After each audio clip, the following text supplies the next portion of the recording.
Well, good morning, church. Thank you for joining us for our daily Devo. Today we're in 1 Corinthians chapter 12. This chapter, Paul talks about gifts, and he lets the church at Corinth know that God has given them supernaturally certain gifts that allow them to operate, to be used to make a difference in the world with the gifts that they've been given. As a matter of fact, if you look at the New Testament, you'll see there's 3 different gift lists in the New Testament, and one of them is here. But rather than focus on that list, I really want to focus later where Paul addresses the idea of how we kind of feel like some gifts are better than others. As a matter of fact, first he talks about inferiority, and he uses the analogy of the body and says, what if the foot said to the hand, because I'm a hand, I'm not needed in the body? In other words, their gift is not as important. So am I really necessary? Well, yeah, of course. You still need a foot, even though the hand gets to touch and feel, and the foot's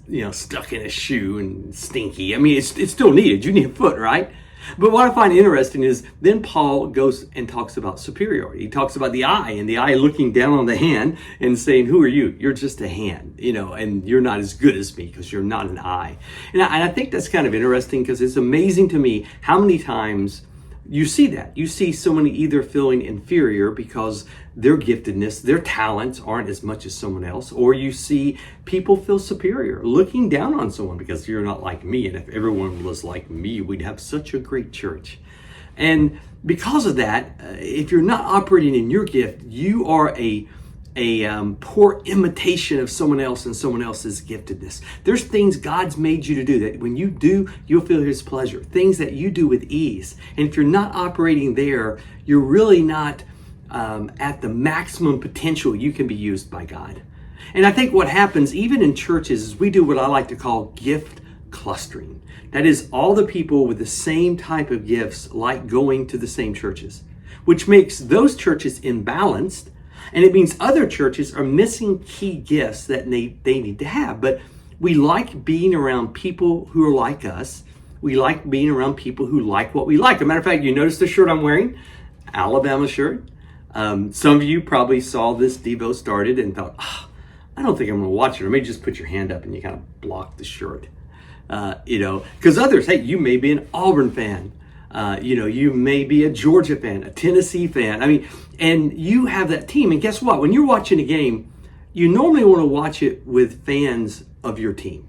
We might occasionally be somewhere where it's a mixed group. And unless we're at the stadium, normally all the guys and gals who come to my house are Alabama fans because guess what? We want to enjoy or we want to hurt together depending on the outcome.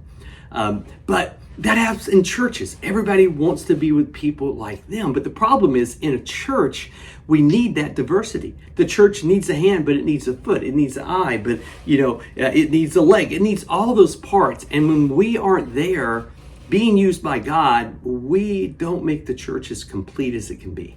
And it can be tough at times because guess what? We like people who are like us, but for the body of Christ to function as God intends it globally, but even locally in a church, we need people with different gifts. We need people who have, a gift of serving. We need people who have a gift of leadership. We need people, who have a gift of mercy. Those who have exhortation. All those gifts work together to make us as a whole body, not dependent, not independent, but interdependent in a way that makes a difference for God, that makes an impact on our world and allows us to feel His pleasure as we use the gifts that He's given us. Well, guys, thank you so much for joining us for our daily Devo. Hope you have a blessed day, and I'm glad you're on this journey with us.